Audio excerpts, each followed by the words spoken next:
My name is Avinash Balchandran. I'm the Vice President of Human Interactive Driving at the Toyota Research Institute. You have mentioned the word d.o.o, right? d.o.o, yes. What is this? d.o.o is the idea of human-centered automation. So if you look at the actual Japanese characters, it's a combination of the character for automation and the character of a human.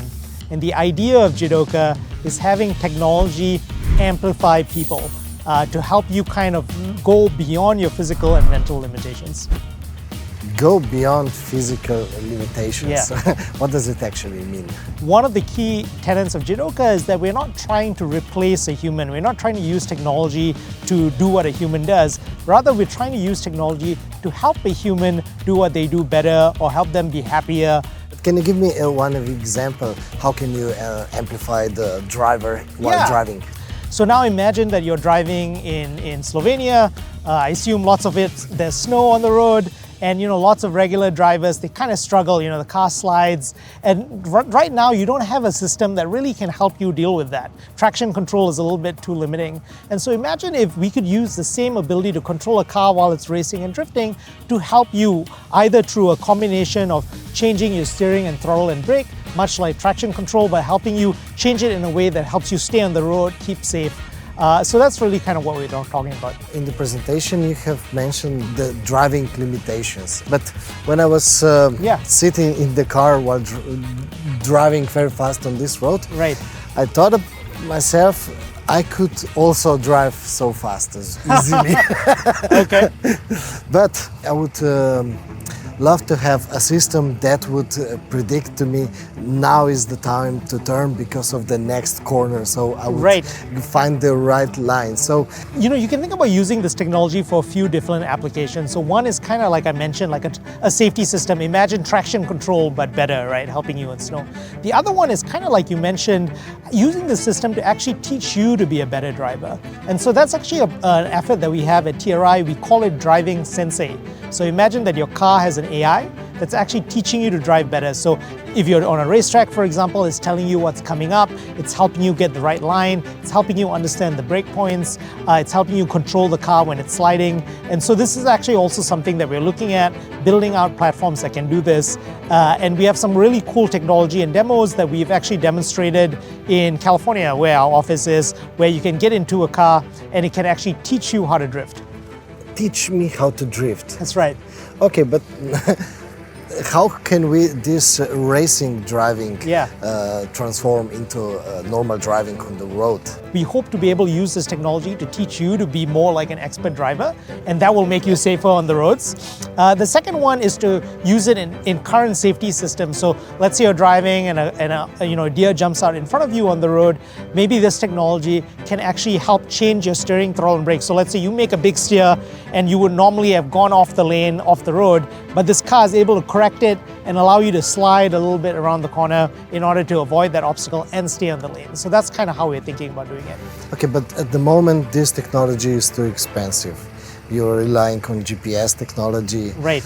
How can we get somehow this technology into normal? So really the big challenge and what humans do really well is able to deal with uncertainty. So GPS is just one example of that, where computers generally need to know much more precisely where they are, what's around them in order to handle them. And so one of the big current research areas that we're looking at is how can we incorporate better uncertainty modeling and handling within the AI. Can the AI, much like a human, see a new situation and be able to learn to that? And one of the really interesting things that's happening in AI right now is a lot of the new techniques that are being used in generative AI. For example, diffusion that you see that powers things like DALL-E or ChatGPT kind of technologies can also be applied here to help us kind of deal more effectively with these uncertain environments. How? Can you give me an example? Yeah, so imagine that if I one of the challenges that we have here is, like you said, we require very precise information, for example, of the friction levels on the ground.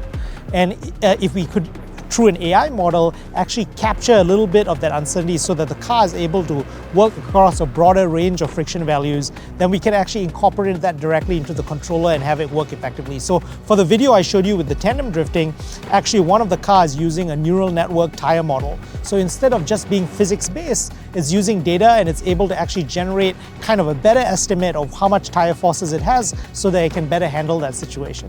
So AI still needs a lot of sensors to get the data? Yeah, so I mean, if you think about a human, you know, we have our eyes, we have our ears, we actually get a lot of sensory input through them. And you know, I think through your eyes or something, it's a very high number of bits per second. I can't remember the exact number. And so, you know, if you want an AI to have, you know, equivalent performance to us, it generally needs, you know, a lot of sensor input as well. Maybe not exactly the same sensors. So maybe there's a different combination that we can use that will make it more effective. So in AI, maybe it's using cameras and GPS, but it doesn't need the GPS to be as accurate, right? If it has a camera, they can balance that off. So I think a different combination of sensors can help make the AI sort of more robust as well. Could this data about the road, about the curves, about the could the cars collect this data from the internet, for example, from some database? Could you share this data that you gather on the road with other cars as well? With true like vehicle-to-vehicle communication or something or like something that you put in the cloud and all AIs in the future cars can learn from it? Yeah. So I mean, the ability to collect data is obviously you know, something that we can do at Toyota. We have lots of cars and we do a lot of this testing. I think putting it up, you know, we're trying to figure out what's the best and most useful way in which we can kind of make that data available. But I ask you this question because is mapping the next step in improving the assistance systems in normal cars? So I think some level of mapping is required, but one of the big things we're trying to do is actually reduce our reliance on these very complicated maps. You know, you and me as a human, we don't actually need maps, right? We can look at a road and decide what to do. So our goal is to try to make the AI as efficient as that. We are trying to actually reduce our reliance on very high definition maps. If we can make the car more robust to dealing with uncertainty, maybe we can use less sort of like high density maps. Thank you very much for this conversation. Yeah, thank you so much. Thank you.